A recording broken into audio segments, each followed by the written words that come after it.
Bienvenidos a una nueva edición de Diálogos FAES. Esta vez estamos grabando esta conversación cuando están a punto de cumplirse el 30 aniversario del asesinato de Gregorio Ordóñez. Esta fundación, no hace falta reiterarlo ni subrayarlo mucho, porque cualquiera que haya seguido nuestra trayectoria y nos conozca lo sabe perfectamente, ha tenido siempre como uno de sus principios rectores y de sus valores fundacionales el recuerdo y el homenaje a la memoria de las víctimas del terrorismo. Tratándose además de la figura y de la personalidad de Gregorio Ordóñez, este objetivo y esta consideración genérica se concreta de una manera muy clara.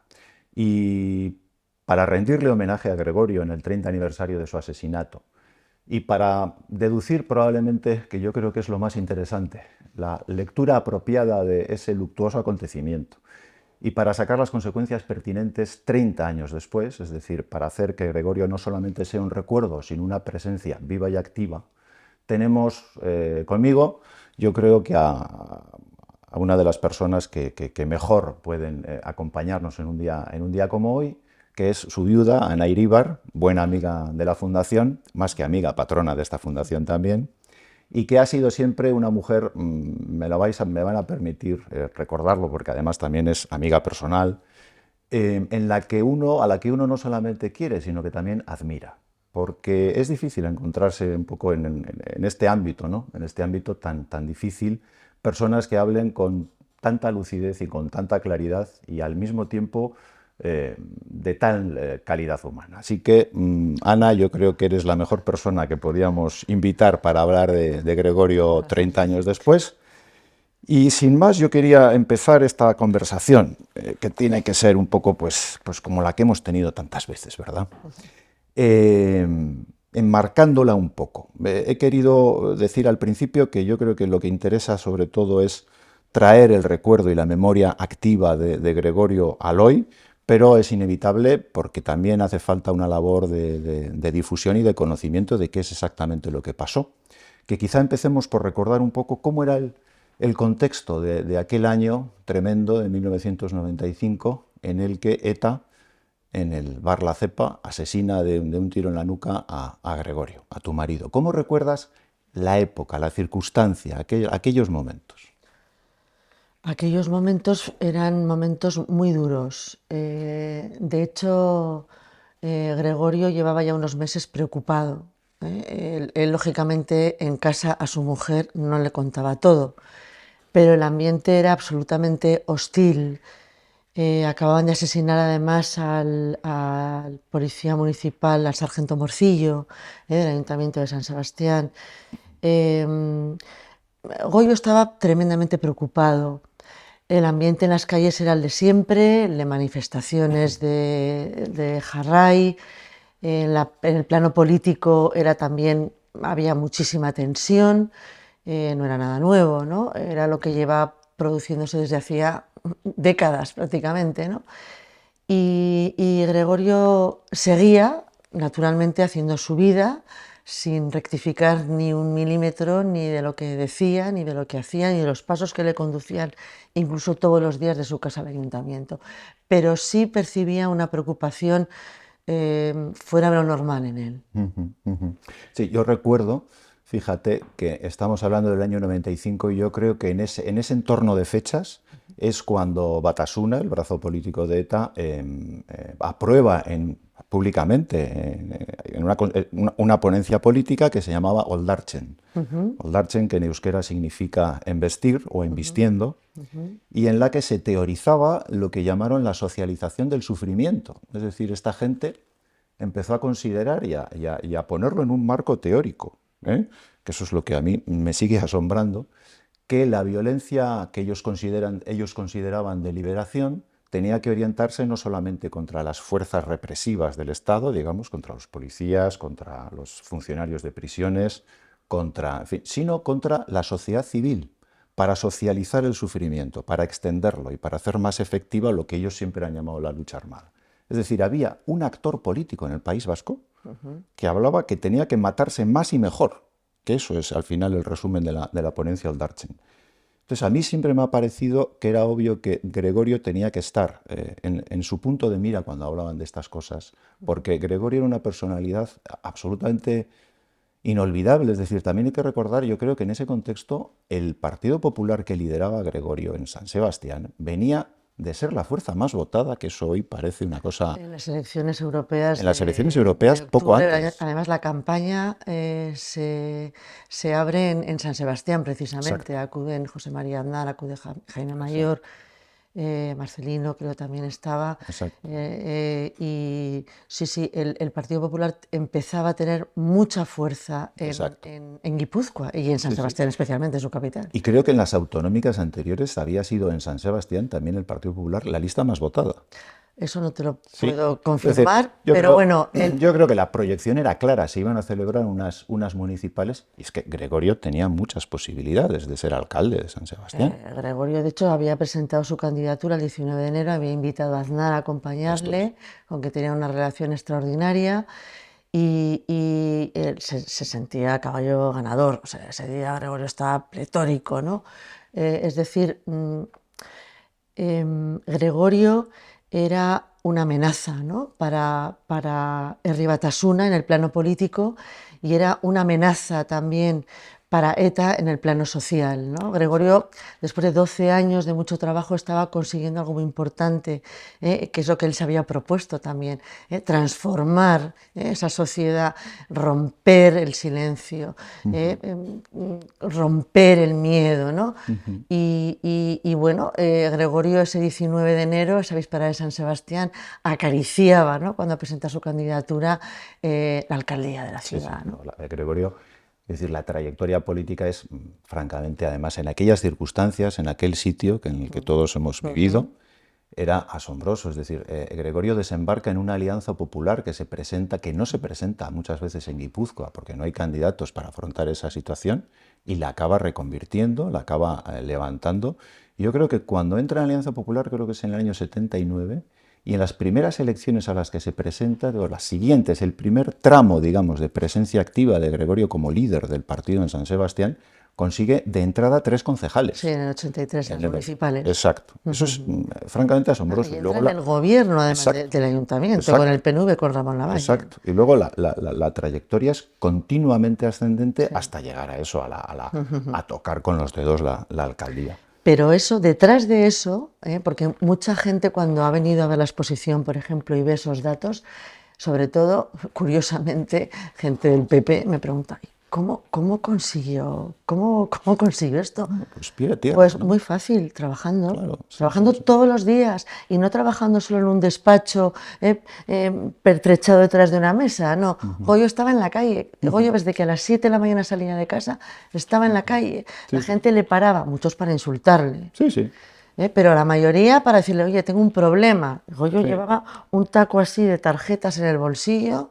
sí, sí, sí, sí. Ya, venme a ver el lunes, Sí, sí, sí, vente el sí, martes. sí, sí. Ramón Levallen, una anécdota, me contaban un amigo que fue con un problema a ver a Ramón Levallen para que, bueno, con un problema al ayuntamiento de Sí. San Sebastián, le dijo, no, vete a hablar con Ordóñez, es más español que un botijo, pero resuelve.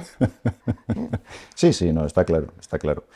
Yo creo que hay, vamos, todo el mundo es consciente de a poco que se le haya conocido o que se recuerde su trayectoria, o que se le haya conocido a posteriori. Hay generaciones que le conocen de referencias, evidentemente, ¿no? Los jóvenes. Pero es extraordinario en 3 vídeos que te pongas de Gregorio Ordóñez, tú ya te das cuenta del extraordinario coraje, incluso físico, que tiene esa persona, porque sabes en qué contexto se desenvuelve y ahora que hay una cierta tendencia, digamos, a tener como referentes a lo normal, a lo que es como tú, a la vulgaridad, de alguna manera, ¿no? Siempre me ha parecido que lo que debe ser admirado es lo que es raro, lo que es escaso, lo que no abunda, ¿no? Lo extraordinario. Porque admirar lo ordinario es una actitud un poco absurda, ¿no? Pues sí. Por eso yo creo que hoy nos hacen falta, yo creo, referencias extraordinarias como Gregorio, ¿no? Y sobre todo en cuanto a lo que tú te estabas refiriendo ahora mismo, al coraje, a lo de es más español que un botijo, pero te resuelve problemas. Es decir, es un político pragmático, pero es más español que un botijo. No se calla lo que piensa. Y ahora que bueno, que o se calla lo que se piensa o se dice lo que no se piensa o no se dice lo que se piensa. ¿Nos puede recordar alguna actitud así especialmente significativa de Gregorio en cuanto a eso, en cuanto a echarle valor al asunto? Hombre, Gregorio, por ejemplo, a ver, en el discurso de Gregorio lo que nunca había era agresividad, ni odio, o sea, no había nada de eso. Era un discurso que llegaba por eso a la ciudadanía, porque era claro, sencillamente. Goyo decía cosas como que, pues cuando le preguntaban, por ejemplo, por ETA, naturalmente, bueno, él decía, por ejemplo, entre otras cosas, que él solo era radical en dos cosas, en la honradez y en la lucha contra ETA. Cuando le preguntaban, por ejemplo, por la negociación con ETA, ¿no? Que el tema de la negociación con ETA pues existe desde hace muchos años. Sí, sí. Goyo decía que lo único que había que negociar con los terroristas eran dos cosas, el color de la celda y el grosor de los barrotes. Los barrotes, sí. ¿No? Y si le preguntaban sobre el final de ETA, pues Goyo tenía muy claro cuál iba a ser el final de ETA. Goyo decía que ETA se terminará el día en que hasta el último terrorista esté en la cárcel y a día pudra sus huesos en la cárcel. Pues mira, esa consideración nos lleva al hoy más actual, a la actualidad más rabiosa. Esta conversación, este diálogo se está celebrando 2 días después de una manifestación en Bilbao en la que los actuales socios del gobierno, porque han confluido 3 partidos, la antigua Batasuna, los testaferros políticos de ETA, liderados por Otegi, Junts, ERC y alguno más, es decir, los socios del actual gobierno, pidieron al gobierno lo que saben que el gobierno está más que dispuesto a darles, que es seguir en la vía de la laxitud penitenciaria y bueno, pues, acelerar las excarcelaciones anticipadas de presos. Yo creo que esto nos sitúa un poco en el plano. Y yo, cuando estabas hablando antes de las actitudes valientes de Gregorio, recordaba uno de los debates de Gregorio, además del de la negociación y de cuáles tenían que ser los criterios, que era una política de lo más práctica. Y esto, para los que no vivieron aquella situación y sobre todo para los jóvenes, yo creo que se puede recordar. Viendo vídeos antiguos, uno puede encontrarse con un debate muy relevante en la sociedad guipuzcoana, que era el de la autovía de Leizarán. Sí. La autovía de Leizarán es, al fin y al cabo, la discusión en torno a por dónde hay que trazar una infraestructura, ¿no? Que una no sé qué punto con otro. Un problema de ingeniería que estaba resuelto en las instituciones y que ETA dijo que había que ir por otro lado. Y yo recuerdo que en ese debate, uno que suele salir mucho, que en la exposición lo ponéis, hay 3 interlocutores en la mesa. Uno es Fernando Buesa, otro es Gregorio y el tercero es Eguíbar. Claro, es muy curioso que el único superviviente de aquel diálogo ahora, más allá de, evidentemente no estamos hablando de causas naturales, sea el único interlocutor nacionalista de esa mesa. Los otros 2 han sido personas asesinadas por ETA, que en aquel momento tuvieron una postura absolutamente clara y dijeron, no, las instituciones han decidido esto y esto por aquí. Entonces, teniendo en cuenta eso y teniendo en cuenta la posición de Gregorio en torno a la negociación, yo quería preguntarte, pero me lo has contestado ya, cuál era su visión de cómo tenía que acabarse ETA. Pero ahora te pregunto también un poco a ti, en torno a cómo vives la situación en la que estas eran las previsiones, este era el discurso de Gregorio, y luego la realidad pues tal vez haya discurrido por otros cauces. Bueno, yo he tenido siempre muy claro, incluso antes de que asesinaran a Gregorio, viendo el recorrido, ¿no? de la máquina de poder que es ETA, siempre he tenido muy claro, y viendo sobre todo la reacción política o la reacción social, he tenido muy claro que el final de ETA iba a ser indigno. Indigno ha sido todo el recorrido del terrorismo, insisto, por todo ello, no solo por la propia organización, sino por la reacción política y social de todos los demás. Y tenía muy claro que el final iba a ser indigno y que no nos iba a satisfacer a las víctimas, especialmente por lo que ya has mencionado tú también, ¿no? Que es algo muy grave y muy serio y fundamental en una democracia, que es el tema de la impunidad, ¿no? Yo por eso quería recordar, si nos puedes contar un hecho que te ocurrió a ti, que está en tu biografía. A mí me lo has comentado alguna vez y te lo he oído también en otras ocasiones. Una conversación que tú tuviste, una llamada, mejor dicho, que tú tuviste, yo creo que poco después del asesinato de Gregorio. Coméntalo porque es revelador. Pues sí, fue el mismo día en el que una ciudad conmocionada enterraba y despedía a Gregorio Ordóñez en el Fue el día cementerio de... de Pollá. Fue el día 24 de enero. Esa noche yo llegaba a mi casa, sonaba el teléfono, era tarde, serían las 9 o las 10, y yo creía lógicamente que era mi hermana, que se había quedado con nuestro hijo Javier, y contesté el teléfono. Y era un periodista. Y entre otras cosas, el periodista me preguntó si iba a olvidar y si perdonaba. Lo primero. Lo primero, claro, yo digo, o sea, olvidar, no voy a olvidar nunca. Y perdonar, ¿a quién voy a perdonar? Si yo no sé a quién tengo que perdonar, ¿a quién voy a perdonar? Y yo además siempre lo digo, yo no puedo perdonar por algo que no se me ha hecho a mí. Yo jamás perdonaré a los asesinos de Gregorio Ordóñez, ni perdonaré otras muchas cosas, ni otras muchas actitudes. Además, siempre me ha llamado mucho la atención el hecho de que la sociedad vasca y la política vasca, la política nacionalista especialmente, solo ha mirado a las víctimas de ETA, no a otras, a las víctimas de ETA, solo nos ha mirado para pedirnos que perdonemos, para pedirnos que nos reconciliemos. Y digo, pero... Sin exigir mucho que se os pida perdón No, por parte de quien tiene que hacerlo. no, naturalmente. Lo que quieren es que perdonemos, ¿no? Y que nos reconciliemos y que nos abracemos a quienes han asesinado a nuestros familiares, a quienes les han apoyado a nuestros familiares. Yo no me puedo reconciliar con alguien con el que nunca he estado conciliado. Yo no me iba de potes con Francisco Javier García Gaztelu, ni con Valentín Lasarte, ni con Ramón Carasatorre. Valentín Lasarte, por cierto, trabajaba en un bar de San Sebastián y nos servía muchos viernes por la tarde las cañas a Goyo y a mí. ¿Di quién es? Valentín Identifícalo, Lasarte. Valentín Lasarte. Sí, sí. No, pero Es puede haber uno de los gente... 3 integrantes del Comando Donosti. Precisamente probablemente fue quien seguía, quien vigilaba a Gregorio, porque Gregorio ya se sabía vigilado al menos 3 meses antes de que dispararan contra él. Estábamos reflexionando acerca, en el fondo, del significado político de las víctimas del terrorismo de ETA. Y yo creo que eso era algo que empapaba un poco una doctrina acerca de la derrota de ETA, de cómo tenía que ser su final. Yo creo que hay que conceder que en general, salvo la gente muy inhumana, también en la política vasca, también en la política general española, todo el mundo quería, menos los propios terroristas, claro, el final de ETA. Pero hay que reconocer que había distintos modelos de final y que algunos querían un final dialogado y negociado para salvar un poco la componente nacionalista del terrorismo.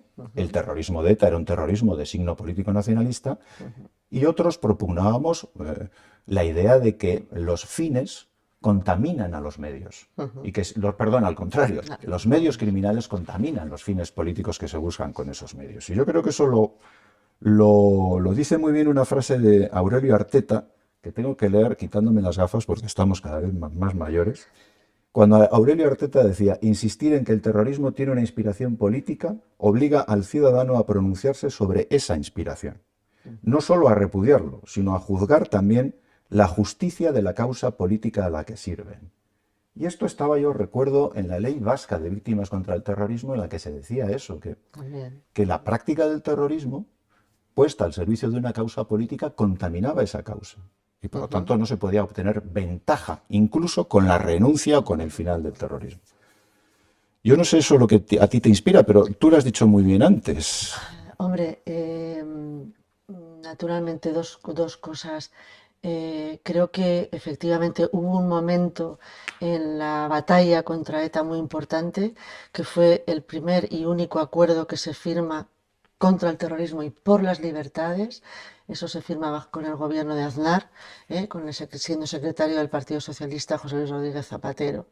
Ese acuerdo fue importantísimo, no solo desde el punto de vista político, sino también desde el punto de vista para las víctimas.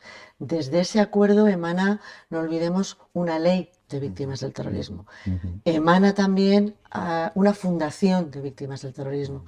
Y más adelante, algo muy importante en esa batalla política contra el terrorismo, la ley de partidos. Todo eso se hace con el signo de Aznar. Y en esos años, es verdad, estando María Sánchez en el País Vasco, dirigiendo el Partido Popular en el País Vasco, la verdad es que son unos años esperanzadores para las víctimas, esperanzadores. Y yo también quiero resaltar del preámbulo de la Ley de Víctimas del Terrorismo, algo muy importante, ¿no? Ahora se habla mucho de la memoria, se habla demasiado de la memoria. A mí no me gusta hablar de memoria, me gusta hablar de historia, Claro, de los memoria hechos. subjetiva, La claro. memoria es algo eso, individual, en fin, tiene hasta 14 acepciones en el diccionario de la lengua española. Pero en el preámbulo de la ley de víctimas, me he traído la chuleta para recordar muy bien todas las palabras y su significado. Se refiere al valor de la memoria como garantía última, ¿no? De que la sociedad no va a olvidar lo que ha sucedido. Pero dice exactamente, el recuerdo es así un acto de justicia y a la vez un instrumento civilizador, de educación en valores y de erradicación definitiva a través de su deslegitimación social del uso de la violencia para imponer ideas políticas. Ojalá este párrafo estuviera en los despachos de muchos políticos hoy en día, ¿no? Sí, De sí. hecho, volviendo al recurso de la memoria, que a base de manosearla ya no ha perdido su valor, y por eso yo insisto en lo que Hannah Arendt definía como el valor factual, el hecho factual, ¿no? La historia, las biografías, los acontecimientos. Eso no lo podemos cambiar nadie. Nadie puede cambiar el hecho de que hubo 3 asesinos de ETA que dispararon contra Gregorio Ordóñez. Nadie puede mover esas listas, la lista de las 853 personas asesinadas y la lista de los cientos y cientos de terroristas vinculados directamente a ETA o a través de partidos políticos o de otras organizaciones vinculadas al entramado etarra. Yo creo que eso que dices es importante porque en las políticas de memoria, o llamémoslas como queramos, se recuerda a las víctimas del terrorismo, pero recordar a las víctimas del terrorismo implica también recordar por qué las asesinaron, Claro. e implica recordar a ¿Y sus para qué? asesinos. ¿Y todo? Implica recordar cuál es la circunstancia, es decir, no puede homenajearse un día al año a las víctimas del terrorismo de ETA y traicionárselas todos los demás. Eso es lo que da la sensación de que está pasando. Por ejemplo, cuando se olvidan la complicidad de tantos actores políticos contemporáneos que son decisivos y que no se tiene ningún escrúpulo a la hora de concertar cuestiones que tienen que ver además con todas estas materias. Hablamos de memoria y no puede dejar de recordarse que la actual ley de memoria democrática ha sido pactada por el gobierno con los herederos políticos de ETA, ni más ni menos. Además, asumiendo, tragando consideraciones que incluso para el propio gobierno actual deberían haber sido más difíciles de tragar, como por ejemplo que el franquismo, la existencia de un franquismo que impregnara la sociedad española se prolongue hasta el año 83, lo cual es una auténtica desautorización del primer gobierno socialista en democracia, ni más ni menos. Eso ha sido admitido por el gobierno actual, ¿no? Yo creo que a la hora de hacer estas consideraciones, yo recuerdo que en los debates que teníamos en el País Vasco siempre salía un argumento por parte del conjunto del nacionalismo, digamos, del Batasuna y del institucional, y era que nosotros mezclábamos todo, que decíamos que ETA era todo. Y la verdad es que los primeros que decían que ETA era todo, que ETA era los comandos de la pistola y los comandos parlamentarios, era la propia ETA. Yo solía poner siempre un ejemplo gráfico. ¿Cómo es el símbolo de ETA? ¿Cómo es el anagrama de ETA? El anagrama de ETA es un hacha y una serpiente. Lo conoce más o menos todo el mundo. Y abajo una leyenda en euskera que pone Bietan Jarray. Bueno, pues está dicho ahí todo. Es decir, una serpiente, lo que representa el camino político, la política, el estar en las instituciones, y otro, el hacha, ¿no? Que es para ellos la lucha armada, ¿no? La violencia, la bomba y la pistola. Lo que pasa es que no vas a poner, no queda muy heráldico poner una bomba en un anagrama de una organización terrorista, ¿no? Y Bietan Jarray, es decir, seguir por los dos. A mi juicio, ¿qué ha ocurrido en España con el final del terrorismo de ETA? Pues que el hacha, digamos, por utilizar esa metáfora, estaba herrumbrada desde hace mucho tiempo. Yo creo que ya desde la época de Aznar las capacidades operativas de la organización terrorista se pusieron en un estado prácticamente crítico. ETA estaba acabada mucho antes de que decretara su final ella misma, de que se le dejara a ella misma decretar su final, y sin embargo la serpiente engordó. Se cebó a la serpiente, y eso es lo que a mí me causa, no sé a ti, pero a mí me causa mayor desazón. Se planteó un esquema en el que la serpiente quedaba gorda, por decirlo en términos muy gráficos, ¿no? Se llegó a pensar en el esquema negociador que incentivar la participación política del brazo político podía acelerar la desaparición, digamos, de la estructura armada. Y en ese esquema se concedieron bazas de legalización anticipada, sin haber pedido perdón, sin haber rectificado nada, sin haber condenado la historia de terror de ETA. Se concedió una legalización, digamos, sobrevenida que hacía como que esas circunstancias que las víctimas pedíais se habían producido ya, porque en los estatutos de Bildu ponía no sé qué cosa. Y la verdad es que a ti te han pedido perdón alguna vez. Ni falta que hace. Ni falta que hace, pero tampoco No lo me han han hecho. pedido perdón, Es que naturalmente. todo esto se ha basado en la idea de que ya han pedido perdón, las cuentas ya están saldadas No. y por lo tanto el brazo político de ETA es un actor político normalizado más. Probablemente si lo contemplamos así, muchas de las cosas que pasan, incluida la manifestación y la interlocución que quiere tener la manifestación de hace 2 días, se entienden mejor. No, No sé. el discurso de ETA, a través de sus partidos políticos, diversos partidos políticos, no dejan de ser lobos disfrazados de piel de cordero, siempre ha sido el mismo. Y han tenido mucha suerte. Han tenido mucha suerte porque efectivamente diferentes políticas han engordado efectivamente y han conseguido incluso que en las últimas elecciones en el País Vasco Bildu siga creciendo, ¿no? En detrimento del Partido Nacionalista Vasco, que es quien le ha visto por primera vez las orejas al lobo, ¿no? Ujú. Entonces es todo como bastante absurdo, Ujú. es decir, políticas que han contribuido a mantener al nacionalismo más radical, Ujú. que lo hayan impulsado, políticas de memoria que solo consiguen dividir a la sociedad y generar un enfrentamiento y un malestar profundo, un Ujú. señalamiento con el dedo, Ujú. un llamarnos fascistas, fachas a los que votamos al PP. Yo quiero recordar que 2 días también después de asesinar a Gregorio Ordóñez, en pueblos, en localidades cercanas a San Sebastián, aparecen esas pintadas de Ordóñez fascista y español, ¿no? Ujú. Y quiero recordar también a Mario Naindía, Ujú. cuando dijo hace muchos años que lo que era propio del fascismo era asesinar por ideas políticas, Ujú. dirigiéndose Ujú. a todo el mundo, a todo el entramado de ETA.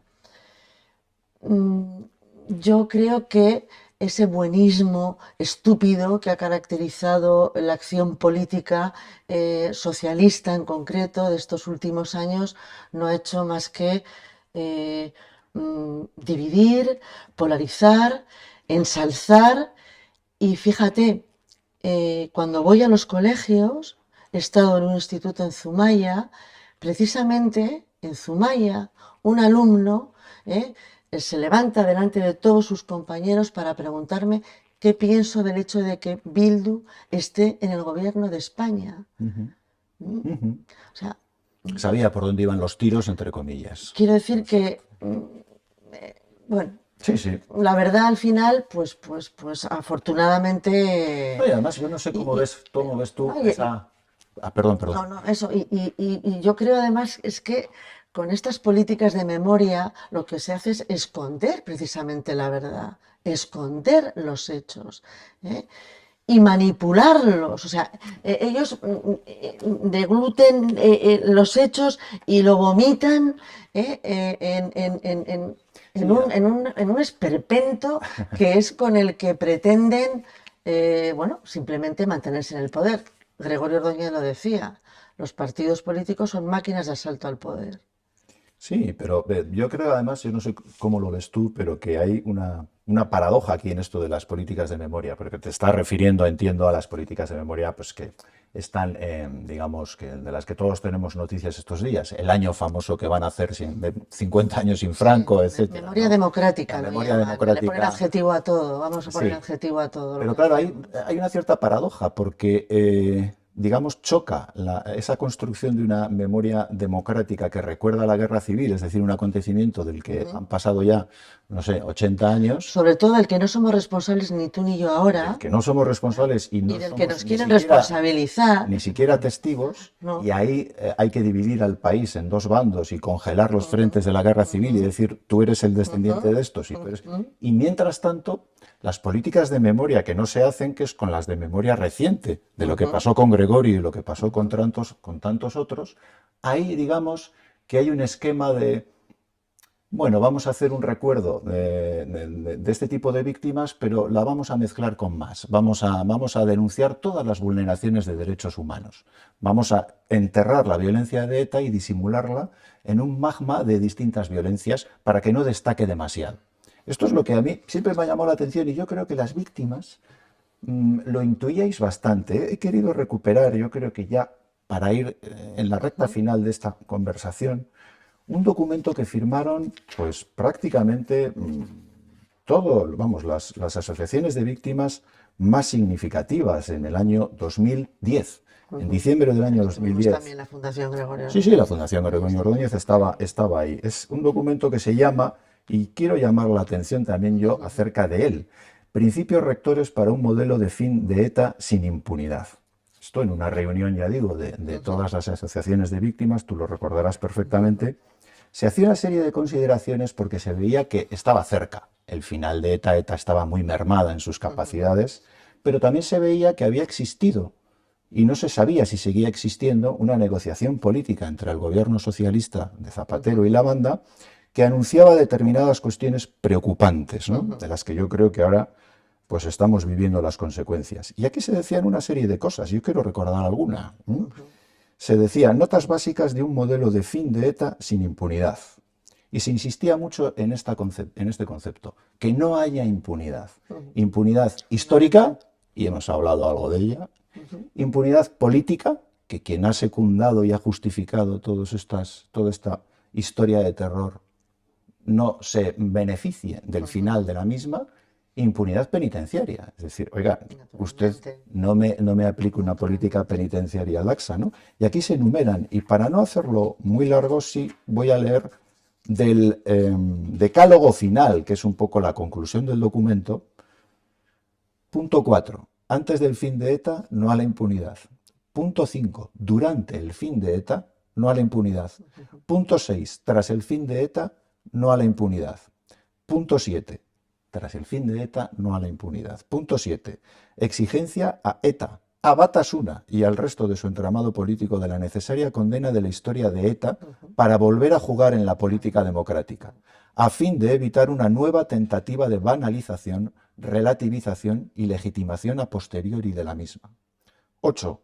La política penitenciaria no debe convertirse en una política de gracia, porque no lo indica la ley y porque una aplicación laxa de la progresión de grados supondría una forma de impunidad. Luego se habla de la reinserción y se dice que se debería exigir para reinsertarse dos condiciones, una privada, que es la petición de perdón que haga el recluso, y luego la vertiente pública, que exige la denuncia pública del reinsertado de la violencia terrorista, lo cual lleva a exigirse que acepte el Estado de Derecho, así como la condena de los fines totalitarios que radican en la acción terrorista para favorecer la deslegitimación del terrorismo entre niños y jóvenes, que legitiman Claro. todavía sus prácticas. Y acabo, para que tú lo comentes. ¿Y si se diera un modelo con impunidad? Es curioso que las víctimas hicierais esta consideración un año antes de que empezara todo esto, ¿no? Dice, en ese caso, las víctimas no podrían desarrollar un papel de deslegitimación ética, social y política que necesitará muy especialmente la sociedad vasca y navarra tras el fin de ETA. Bueno, yo creo que bueno, es muy significativo ver cómo un año antes, insisto, de que ETA declarara el cese definitivo de sus actividades terroristas, criminales, las víctimas digamos, tuvierais en la recámara el recelo de que ese modelo de final al que se había llegado, se estaba llegando, pudiera tener estas consecuencias que se enumeran aquí. Bueno, ese recelo siempre ha existido. Se puso de manifiesto sobre papel en ese documento maravilloso que además lideró Maite Pagazaurtundúa siendo presidenta de la Fundación de Víctimas del Terrorismo. Y lamentablemente, pues esa predicción, esos miedos que teníamos, muchas, bueno, pues están sucediendo, ¿no? Están sucediendo, ¿no? Especialmente ahora que el tema penitenciario está en manos también del gobierno vasco, ¿no? Además, yo creo que esa declaración de las víctimas siempre ha corrido en paralelo con acciones políticas que nos iban mermando, ¿no? Y nos iban restando esperanza e ilusión, ¿no? El propio Urkullu, un año más tarde, cuando ETA anuncia el fin de ETA, dice: ha llegado la hora de pasar página, ¿no? El mismo Urkullu, hace unos meses, en junio, en el traslado del archivo general al archivo histórico de Bilbao, dice que la memoria hay que cuidarla, y que, bueno, que no seríamos nada, ni las personas ni los pueblos, sin memoria. Yo lamento profundamente, no solo pensando en Gregorio Ordóñez, pero especialmente, y pensando en hombres y mujeres muy valientes que durante muchos años han trabajado sin descanso y siguen haciéndolo en el País Vasco especialmente, para defender la dignidad, simplemente la dignidad como ciudadanos, la dignidad en la política, la dignidad en la legislación, ¿no? Y ver que todo eso, por desgracia, y precisamente que haya sido el Partido Socialista, hoy en manos de Pedro Sánchez, el que pues nos ha arrancado la ilusión última que teníamos de ver un fin de ETA sin impunidad.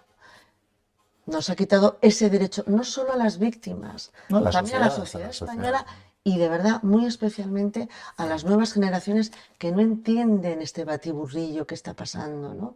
No lo entienden. Esa legitimación del terrorismo es la que está detrás de toda esa confusión que generan legislaciones, actitudes y discursos de hoy en día, que son, pues, lamentables. Pues yo, Ana, yo creo, si te parece, que recojo tu última reflexión casi como un mandato. Es decir, para los que no estamos de acuerdo con eso, para los que no nos conformamos con eso, yo creo que tampoco nos resignamos a echar la cuenta, a hacer la raya y decir: este es el saldo, esto ha salido mal, sino que tenemos una tarea pendiente. Y esa tarea yo creo que la cumplimos en parte hablando aquí ahora, y desde luego insistiendo y seguir insistiendo y no cansarnos de insistir en denunciar lo que nos parece que es una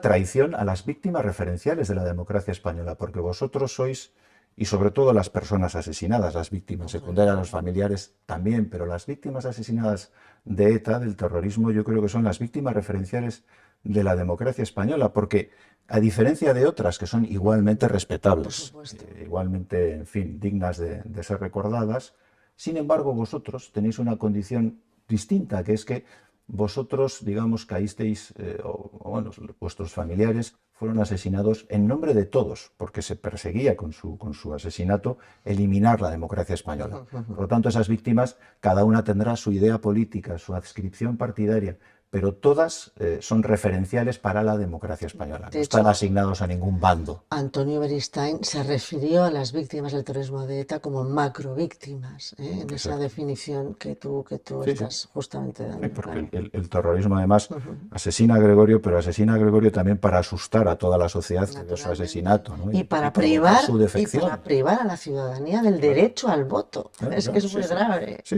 no es que durante 50 años ha habido formaciones políticas en el País Vasco compitiendo, digamos, como si jugando al fútbol con una pierna menos, ¿no? Y eso también explica muchas cosas. Pues, Ana, todo esto no es solamente una denuncia nostálgica, digamos, nada más lejos de eso, sino que es un recuerdo de la tarea que tenemos pendiente y a la que, desde luego, en esta fundación no se nos va a olvidar que esté presente pues, en cada día de nuestra actividad. Y yo os estoy profundamente agradecida. Pues muchas gracias por esta conversación y esperamos que haya sido de interés de las personas que nos hayan seguido. Muchas gracias. Gracias.